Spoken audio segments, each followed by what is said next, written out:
welcome back to Crochet and Crime, where I crochet and I tell true crime stories. Today we'll be talking about Gypsy Rose Blanchard. This is one of the most wild stories I will ever tell because, listening to it, you're like, this cannot be real, can it? But it is. And, researching this, I was, shocked the entire time. It was it was a weird story to look into. So yeah. Enough introductions and stuff like that. I would like to put out a quick disclaimer. This story does talk about a whole bunch of different illnesses, and it does go into a bit of detail about abuse and other types of things like that. So if you are not interested in any of that, I suggest you click away from this video. And yeah, with that, let's get into it. Gypsy Rose Blanchard had a tough time growing up. She had leukemia, asthma, MS, and she was always in a wheelchair. She had a feeding tube in her stomach and, things were really rough for her. All of these things her mother, Dee Dee Blanchard, stated Gypsy had, and Dee Dee had always had a manipulative, stealing, lying type of personality. She always got away with things and would manipulate her way out of things if she ever got caught, or, if she ever got caught up with something. At just 3 months old, Gypsy would be in and out of the hospital because Dee Dee kept claiming that Gypsy had sleep apnea, and the doctors had to keep Dee Dee calm and explain how Gypsy never had this condition. And when Gypsy was 7 years old, she had an accident on her grandfather's motorcycle, and they got into a very tiny accident, and Gypsy had a small abrasion on her knee, and Dee Dee flipped out and was screaming about how Gypsy would need surgery on her knee. Thus began Gypsy having to be wheelchair bound. Dee Dee would tell Gypsy she would have to stay in the wheelchair or her condition would worsen. Dee Dee pulled Gypsy out of school permanently in the 2nd grade, so Dee Dee had to homeschool Gypsy so she can always be there, since Gypsy's conditions were, in Dee Dee's words, worsening. During this time, Dee Dee and Gypsy were staying with Dee Dee's father and stepmother. Dee Dee always prepared her stepmother's food, and her stepmom became very ill. And this was because Dee Dee was putting ground up weed killer in her food, and they confronted Dee Dee and kicked her out, so Dee Dee and Gypsy moved out and were now on their own. All on their own, Dee Dee was constantly taking Gypsy to the hospital with new things such as hearing loss, vision loss, seizures, and so these doctors would prescribe Gypsy with all of these medications. Hurricane Katrina hit and they lost everything. All of Gypsy's medical records, her birth certificate, everything. So they stayed in a shelter for people with special needs, and a doctor who was living there suggested they go down to Missouri so that they can get the help that they need for Gypsy. So they moved down to Missouri, and Habitat for Humanity, which is an organization, they built them this house. And the news caught wind of this, and everyone was blown away by this story. It's a single mother caring for her ill daughter, and they just lost everything because of the hurricane, and it was a heartwarming story. Gypsy's father, Rod, wanted a relationship with Gypsy, and he got to see her a few times, but Dee Dee was very controlling and possessive over Gypsy, and she would tell everyone that Rod was a drug addict, he was abusive, he was an alcoholic. Everything crappy she could say about this man, she had said. One time, Gypsy and Dee Dee went to a doctor, and the doctor told Dee Dee that Gypsy was perfectly fine. She had nothing wrong with her, and he started questioning Dee Dee, which caused her to be upset and to just take Gypsy and leave that office. The doctor grew more suspicious and called Gypsy's previous doctors, and they were like, oh yeah, she has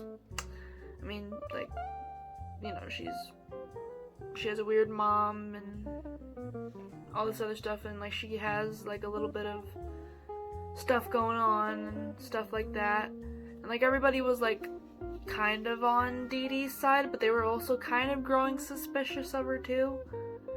And a lot of people were telling like this specific doctor to like leave it alone, and that like no one would believe him if he like came out and said like, oh, Dee Dee is like forcing this child to be sick.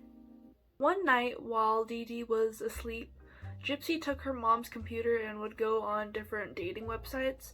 She was chatting away and she met a boy named Nicholas. They talked and really got to know each other, but they had to keep it on the down low because Dee Dee was still a very controlling woman. And while Gypsy and Nicholas were talking one night, Nicholas brought up BDSM. Nicholas would also tell Gypsy that he had multiple personalities, like one was like a bad guy, like a criminal, one was a werewolf, and I think another one was a young boy. Anywho, Gypsy and Nicholas would occasionally role play with each other and like just have online sex. So Gypsy didn't want to continue to talk to Nicholas over the internet, so they came up with a plan to meet at a movie theater, which Dee Dee goes everywhere with Gypsy, so they planned that they would bump into each other and strike up a conversation as if they didn't know each other. And so they followed through with this, and Dee Dee was a bit skeptical of Nicholas, which when is she never skeptical of someone? Anywho, Nicholas sits with Dee Dee and Gypsy. They sneak into the bathroom where they have intercourse, and like this is their first time meeting. They have been chatting and role playing for months, and they finally have this moment like away from Dee Dee and everything like that. Next few weeks, Nicholas and Gypsy are still talking, and then Gypsy tells Nicholas everything. Like how she isn't sick and how Dee Dee is abusing her, and Nicholas is like, oh baby, I'll save you, I'll be your savior, babes. And Gypsy's like, oh my god. And that's basically how the conversation went. And then Nicholas brought up how he would kill Dee Dee for Gypsy. And Gypsy kind of laughed it off like, no. But Gypsy started thinking about it, and she texted Nicholas like, yeah, kill my mom, let's go. So they came up with the plan. Gypsy had the supplies. She's telling him all like the deets on her mom. And so one night, Nicholas is at their door. He opens it up, takes the supplies. He had a knife in his hand. He told Gypsy to go to the bathroom and cover her ears. And so she's in the bathroom, and all she hears is her mom's blood-curdling screams. Nicholas had walked into Dee Dee's room. Dee Dee woke up and she screamed for Gypsy, but Nicholas plunged the knife into Dee Dee over and over until Dee Dee passed away. Then Nicholas took Gypsy up to her room and they went to Pound Town. You know, they got busy. You know? I don't think I need to elaborate further. So Nicholas and Gypsy fled town and went to Nicholas's house, and they stayed there, and Nicholas posted on Dee Dee's Facebook basically saying, I killed that bitch, and I killed her and sexually assaulted her daughter. You know, real charming guy, really. So the next door neighbors were really freaked out. You know, they hadn't heard from Dee Dee, and like all of a sudden, like they're saying like on the Facebook page that someone killed her and how they sexually assaulted, you know, Gypsy, and they're obviously like very like concerned, and so they go to their house and they call the police. The police came and got inside the house, and that's where they found Gypsy's wheelchair, and they also found Dee Dee's deceased body. So they're like, okay, not good.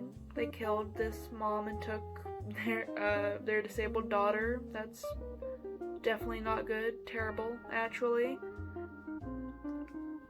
The next door neighbors was actually kind of a friend of Gypsy's, and so she told her about like Nicholas and like all like the sexist stuff that they did. And so the neighbor told the police that they might have a suspect, Nicholas. And so they tracked down Nicholas, and both of them actually turned themselves in, like confessing to killing Gypsy's mother. People heard that Gypsy was found and they were happy, you know, like they found Gypsy, you know, like she was disabled and all this other stuff. It's like they thought she was still disabled, and you know, they were happy. But police came out and told everyone the truth and how everybody was a bit shitty in this situation. And the whole story comes out. People are showing sympathy to Gypsy since she was abused, and how she is perfectly healthy. People were still losing their shit because they found out Gypsy could walk, because like majority of like her popularity, I guess, she was in a wheelchair. And so Gypsy got 10 years in prison, and Nicholas was found guilty of first-degree murder, which landed him life in prison. And Gypsy actually could get out for parole next year, if I'm not mistaken. So, things are looking good for her. He's still there. So yeah, I'm gonna finish this up and I'll be right back. Alright, here is the finished product. It is it's like a half of a cardigan. It's way too late for me to make the second part of the cardigan, and also this took me like forever to make. Are you kidding me? My hands hurt, and this hurt to make. And hold on, it's a sleeve. I need sleep is what I need. Anyways, so this story was absolutely crazy, and the way I actually learned about this case was I watched a series called The Act, and it went over like the whole Gypsy Rose thing, and it was absolutely wild to watch. And whenever I found out it was like based off a true story, I was like, wow, what? I need to stop doing that. Anyways, yeah, I hope you enjoyed today's video, and make sure to like, comment, share, subscribe, share with all your friends, share with the demons in your closet, and yeah, I hope you have a great rest of your day or night, and yeah.